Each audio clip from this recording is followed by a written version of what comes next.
This is Conjure Cookbook's recipe for dark arts oil, also called black arts oil or black magic oil, used to cast wicked and harmful spells upon enemies.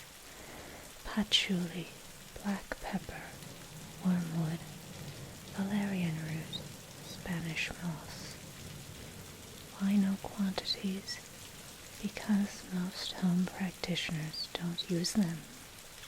Of course, if you were to be selling commercial hoodoo formulas, you'd want to invent a formal recipe for yourself, but magic doesn't require scientific level measurements. Add the items in whatever amount feels right to you. This is the secret of magic. You can find more recipes for occult ritual oils in the Conjure Cookbook, which includes even these harmful recipes which many books of witchcraft deliberately leave out. There are a few magical recipes that I know but did not include within the Conjure Cookbook. I wish I could say it was due to some grand scheme, like wishing to prevent the careless from misusing such knowledge, or trying to protect occult secrets, but frankly, it was just that they slipped my mind when I was compiling the list. So here is a special recipe, which should have been in the Conjure Cookbook, but I had forgotten to put in devils, frankincense, tobacco, vandal root, sulfur, nightshade, used in various kinds of malicious work. If you enjoy devil spells, you might also wish to check out this bizarre little booklet, Helping Yourself with Satanic Magic. The exclamation points are part of the title. Or enjoy a little music with the piece attributed to the devil, Tartini's Devil's Trill Sonata. Accusations of Satanists performing black masses date back to the 14th century. However, these earliest accounts were part of accusations against the Templars, who aren't really known for being Satanists, thus calling into question the validity of the claim. Sounds like it originated as just a false accusation to make against political enemies, or as something to get out of them under torture, as we'll elaborate upon. Until the 19th century, actually performing a black mass was grounds for execution in most parts of the Western world, and being by nature an event with many witnesses, it seems probable that these rituals were extremely rare, if they were really performed at all, up to that time. Most of the details sound as unlikely as the accounts of witches' Sabbaths from the period, so-called confessions of which were usually being extracted by means of torture. As we know today, people who are tortured for long enough have a tendency to confess to just about anything, making their word no longer reliable. By the 19th century, rationalism had taken hold, and freedom of religion was respected to a degree, making it legal in more places for alternative religious practices to be performed. The first really reliable accounts of black masses date to this period, being now provided by people who were not forced under torture to tell their story. However, the known accounts of the Mass from prior sources were used to influence these performances. It's notable that many of the satanic actions alleged are the same as some random things the Marquis de Sade describes in his own pornographic books for the mere sake of being offensive, rather than suggesting they have anything to do with devilry. The 1891 book Down There gives the following short history of known and alleged tales of satanic masses. "And you will claim," said Durtal, that you aren't satanic? See, Rais, he's at it already. He won't even give us time to get our breath, but must be dogging us about Satanism. It's true, I promised him I'd try and get you to tell us something about it tonight. Yes, continued Des Amis, in response to Caïs's look of astonishment. Yesterday, Durtal, who is engaged, as you know, in writing a history of Gilles, declared that he possessed all the information there was about diabolism in the Middle Ages. I asked him if he had any material on the Satanism of the present day. He asked me what I was talking about, and wouldn't believe that these practices are being carried on right now. But they are, replied Rais, becoming grave. It is only too true. Before we go any further, there is one question I'd like to put to Des Amis, said Durtal. Can you honestly, without joking, without letting that saturnine smile play around the corner of your mouth, tell me in perfectly good faith whether you do or do not believe in Catholicism? He, exclaimed the bell ringer, why, he's worse than an unbeliever. He is a heresiarch. The fact is, if I were certain of anything, I would be inclined toward Manichaeism, said Des Amis. It's one of the oldest, and it is the simplest of religions, and it best explains the abominable mess everything is in at the present time. The principle of good and the principle of evil, the god of light and the god of darkness, two rivals, are fighting for our souls. That's at least clear.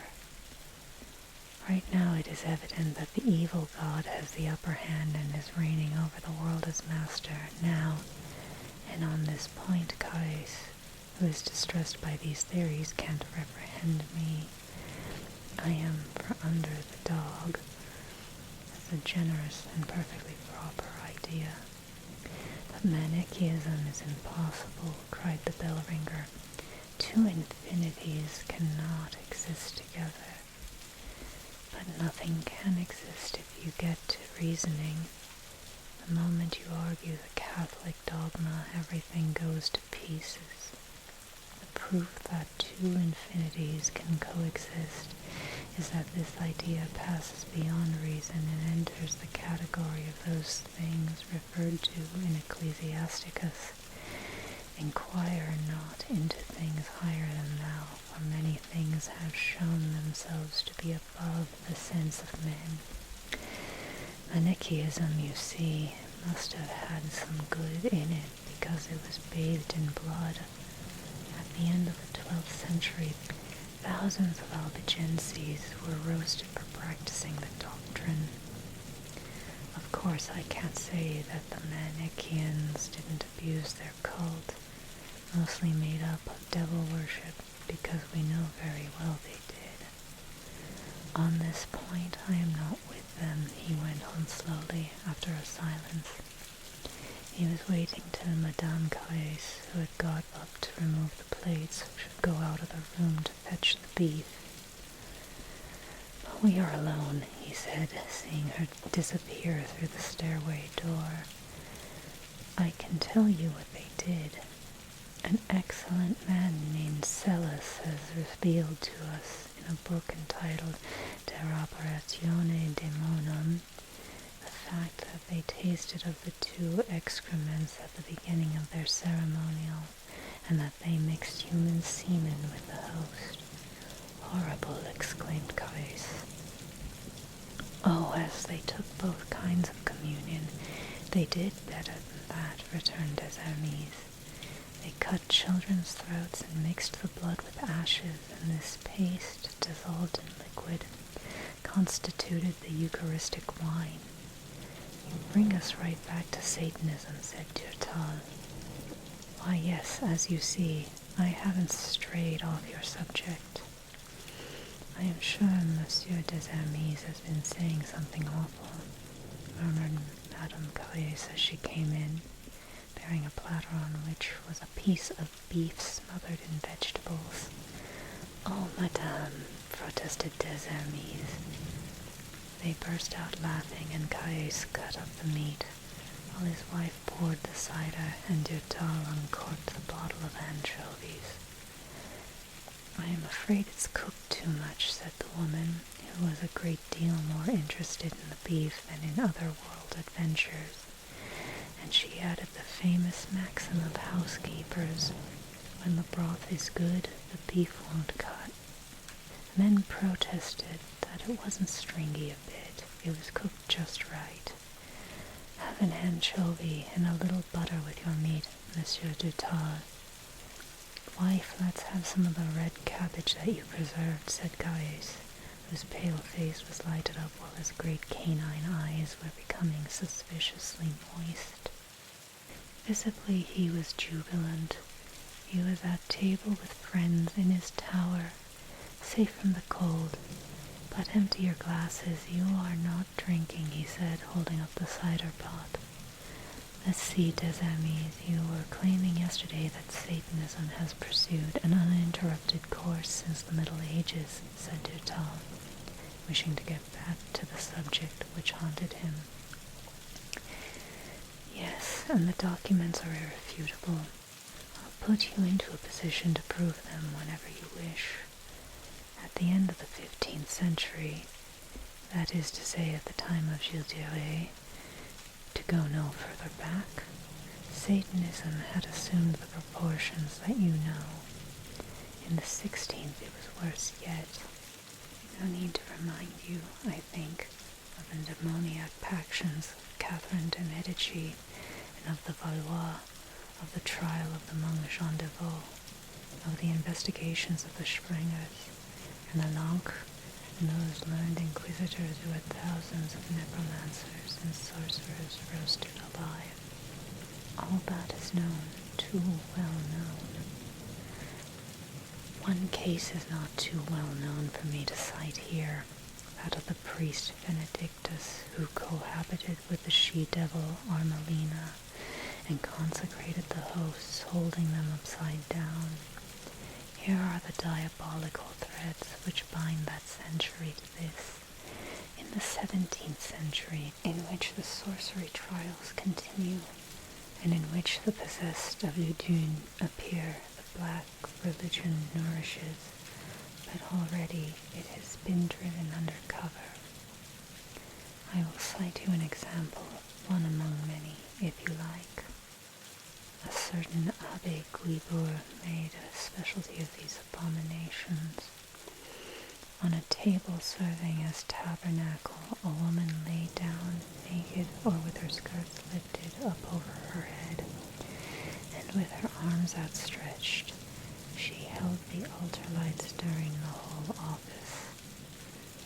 Guibourg thus celebrated masses on the abdomen of Madame de Montespan, of Madame d'Argenson, of Madame de Saint-Pont. As a matter of fact, these masses were very frequent under the Grand Monarch. Numbers of women went to them as in our times women flocked to have their fortunes told with cards. The ritual of these ceremonies was sufficiently atrocious. Generally a child was kidnapped and burnt in a furnace out in the country somewhere. The ashes were saved and mixed with the blood of another child whose throat had been cut, and of this mixture a paste was made resembling that of the mannequins of which I was speaking. Abbé Guibourg officiated, consecrated the host, cut it into little pieces, and mixed it with this mixture of blood and ashes. That was the material of the sacrament. "What a horrible priest!" cried Madame Gilles, indignant. "Yes, he celebrated another kind of mass too, that abbé did. It was called, hang it, it's unpleasant to say. Say it, Monsieur des Amis. When people have as great a hatred for that sort of thing as we hear, they need not blink any fact. It isn't that kind of thing which is going to take me away from my prayers. Nor me," added her husband. "Well, this sacrifice was called the Spermatic Mass." "Oh, Guibourg, wearing the alb, the stole, and the maniple, celebrated this Mass with the sole object of making paste to conjure with. The archives of the Bastille inform us that he acted thus at the request of a lady named Desolette. This woman, who was indisposed, gave some of her blood. The man who accompanied her stood patiently beside the bed where the scene took place, and Guibourg gathered up some of his semen into the chalice, then added powdered blood and some flour, and after sacrilegious ceremonies, the Desolette's woman departed bearing her paste. My heavenly Saviour, sighed the bell ringer's wife, what a lot of filth. But, said Durtal, in the Middle Ages the Mass was celebrated in a different fashion. The altar then was the naked buttocks of a woman. In the 17th century it was the abdomen, and nowadays a woman is hardly ever used for an altar, but let us not anticipate. In the 18th century we shall again find abbés, among how many other monsters, who defy holy objects. One Canon Dur occupied himself specially with black magic and the evocation of the devil. He was finally executed as a sorcerer in the year of grace 1718. There was another who believed in the incarnation of the Holy Ghost as the Paraclete, and who in Lombardy, which he stirred up to a feverish pitch of excitement, ordained 12 apostles and 12 apostolines to preach his gospel. This man, Abbé Beccarelli, like all the other priests of his ilk, abused both sexes, and he said Mass without confessing himself of his lecheries. As his cult grew, he began to celebrate travestied offices in which he distributed to his congregation aphrodisiac pills, presenting this peculiarity that after having swallowed them, the men believed themselves changed into women and the women into men. The recipe for these hippomanes is lost, continued Deshermies, almost a sad smile. To make a long story short, Beccarelli met with a very miserable end. He was prosecuted for sacrilege and sentenced in 1708 to row in the galleys for 7 years. These frightful stories seem to have taken away your appetite, said Madame Rais. Come, Monsieur Deshermies. A little more salad? No, thanks. But now we've come to the cheese, I think it's time to open the wine. And he uncapped one of the bottles which Durtal had brought. It's a light Chinon wine, but not too weak. I discovered it in a little shop down by the quay, said Durtal. I see, he went on after a silence, that the tradition of unspeakable crimes has been maintained by worthy successors of Gilles. I see that in all centuries there have been fallen priests who have dared commit sins against the Holy Ghost. But at the present time, it all seems incredible. Surely nobody is cutting children's throats as in the days of Bluebeard and of Abbé Guibourg. You mean that nobody is brought to justice for doing it? They don't assassinate now, but they kill designated victims by methods unknown to official science. Ah, if the confessionals could speak, cried the bell ringer. But tell me, what class of people are these modern covenanters with the devil? Prelates, abbesses, mission superiors, confessors of communities, and in Rome, the center of present-day magic, they're the very highest dignitaries, answered Deshermies. As for the laymen, they are recruited from the wealthy class. That explains why these scandals are hushed up if the police chance to discover them. Then, let us assume that the sacrifices to the devil are not preceded by preliminary murders. Perhaps in some cases they aren't. The worshippers probably content themselves with bleeding a fetus which had been aborted as soon as it became matured to the point necessary. bloodletting is supererogatory anyway, and served merely to whet the appetite. The main business is to consecrate the host and put it to an infamous use. The rest of the procedure varies. There is at present no regular ritual for the Black Mass. Well, then, is a priest absolutely essential to the celebration of these offices? Certainly, only a priest can operate the mystery of transubstantiation. I know there are certain occultists who claim to have been consecrated by the Lord as St. Paul was, and who think they can consummate a veritable sacrifice just like a real priest. Absurd. But even in default of real masses with ordained celebrants, the people possessed by the mania of sacrilege do nonetheless realize the sacred stupration of which they dream. Listen to this. In 1855, there existed at Paris an association composed of women for the most part. These women took communion several times a day and retained the sacred wafer in their mouths to be spat out later and trodden underfoot or soiled by disgusting contacts. You are sure of it, perfectly. These facts were revealed by a religious journal as Annales de la Sainteté, and the Archbishop of Paris could not deny them. I add that in 1874, women were likewise enrolled at Paris to practice this odious commerce. They were paid so much for every wafer they brought in. That explains why they presented themselves at the sacred table of different churches every day. And that is not the half of it. Look, said Gilles in his turn, rising and taking from his bookshelf a blue brochurette. Here is a review of La-Bas de la Satan, dated 1843. It informs us that for 25 years at Agen, a Satanistic association regularly celebrated black masses and committed murder and polluted 3,320 hosts, and Monsignor the Bishop of Auxerre, who was a good and ardent prelate, never dared deny the monstrosities committed in his diocese. Yes, we can say it among ourselves, Des Amis returned. In the 19th century, the number of foul-minded abbés has been legion.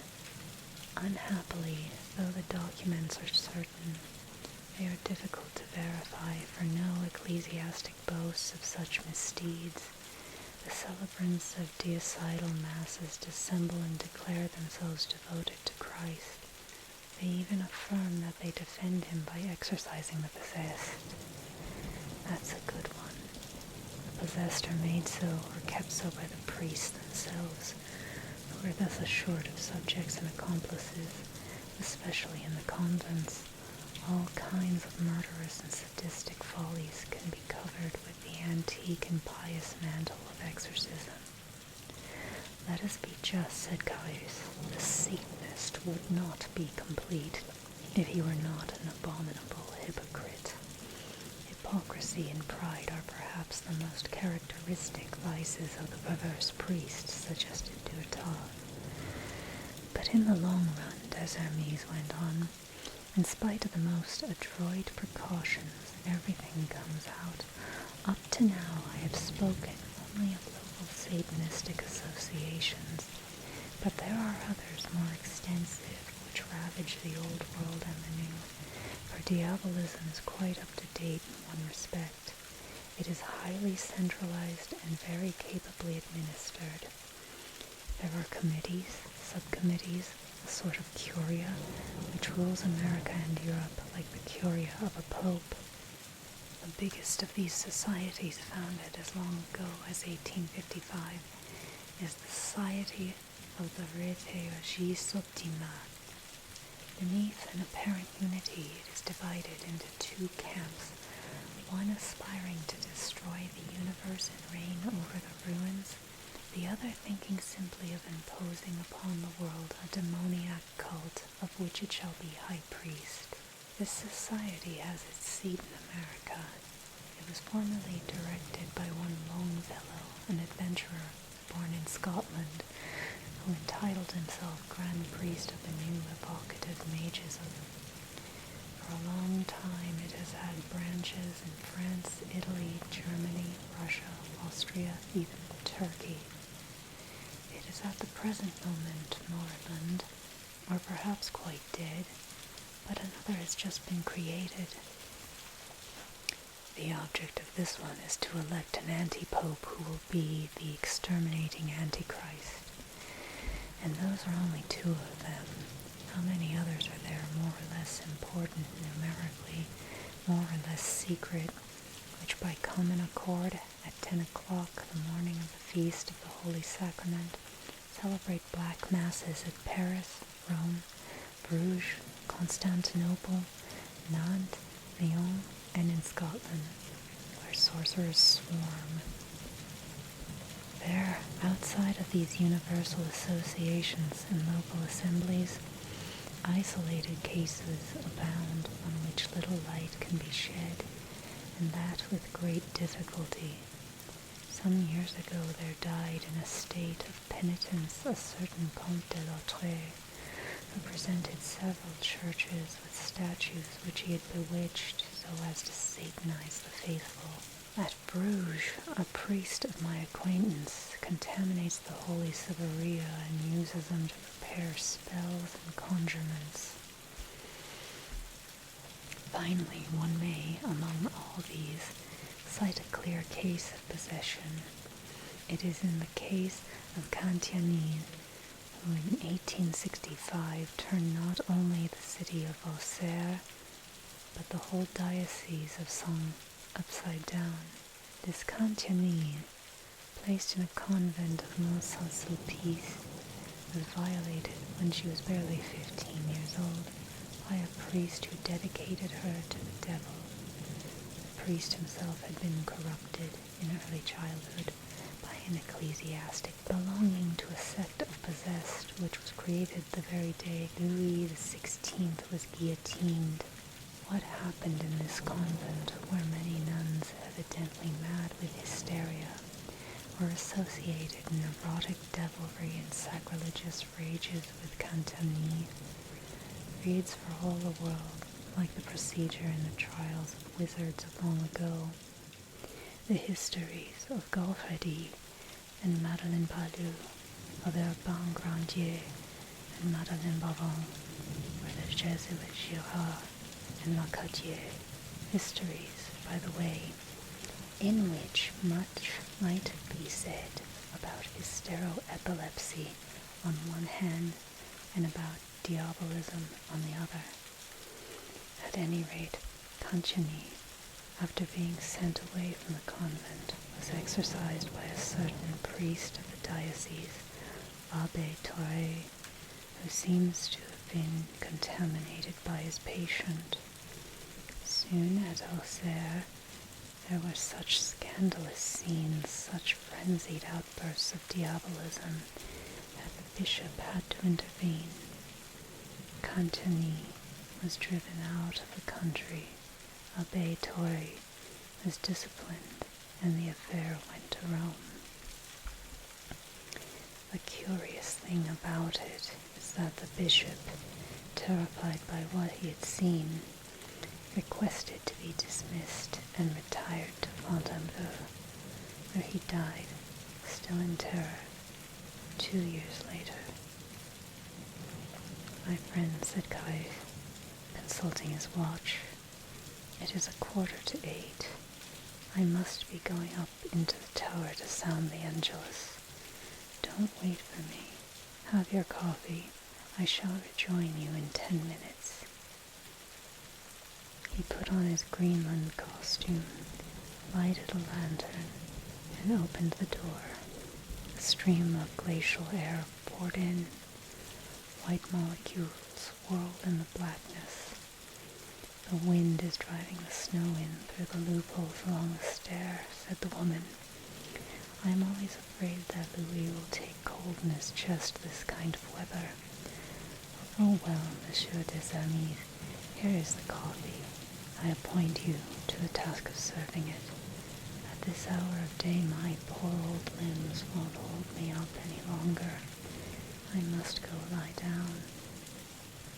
The fact is, sighed Des Amis, when they had wished her good night, the fact is that Mamma Rais is rapidly getting old. I have vainly tried to brace her up with tonics. They do no good. She has worn herself out. She has climbed too many stairs in her life, poor woman. All the same, it's very curious what you have told me, said Durtal. To sum up, the most important thing about Satanism is the Black Mass. That and the witchcraft and incubacy and succubacy which I will tell you about, or rather, I will get another more expert than I in these matters to tell you about them. Sacrilegious mass spells and succubacy. There you have the real quintessence of Satanism. And these hosts consecrated in blasphemous offices, what use is made of them when they are not simply destroyed? But I already told you, they are used to consummate infamous acts. Listen. And Des Amis took from the bell-ringer's bookshelf the 5th volume of the Mystic of Gilles. Here is the flower of them all. These priests, in their baseness, often go so far as to celebrate the Mass with great hosts, which they then cut through the middle, and afterwards glue to a parchment, similarly cloven, and use abominably to satisfy their passions. Holy sodomy, in other words, exactly. At this moment the bell set in motion and the tower boomed out. The chamber in which Durtal and Des Amis were sitting trembled, and a droning filled the air. It seemed that waves of sound came out of the walls, unrolling in a spiral from the very rock, and that one was transported in a dream into the inside of one of these shells which, when held up to the ear, simulate the roar of rolling billows. Des Amis, accustomed to the mighty resonance of the bells at short range, thought only of the coffee which he had put on the stove to keep hot. Then the booming of the bell came more slowly. The humming departed from the air. The window panes, the glass of the bookcase, the tumblers on the table ceased to rattle and gave off only a tenuous tinkling. A step was heard on the stair. Rais entered, covered with snow. Christy, boys, it blows. He shook himself, then threw his heavy outer garments on a chair, and extinguished his lantern. There were blinding clouds of snow whirling in between the sounding shutters. I can hardly see. Dog's weather. The lady has gone to bed. Good. But you haven't drunk your coffee, he asked as he saw Durtal filling the glasses. Rais went up to the stove and poked the fire, then dried his eyes, which the bitter cold had filled with tears, and drank a great draught of coffee. Huysmans' fictionalized account has proved very influential over time, and many modern scare reports and conspiracy claims are based on his telling. While he is surely parroting information that was reported as true in the 19th century, modern scholarship finds these true encounters with Satanism to be highly doubtful and exaggerated. The end.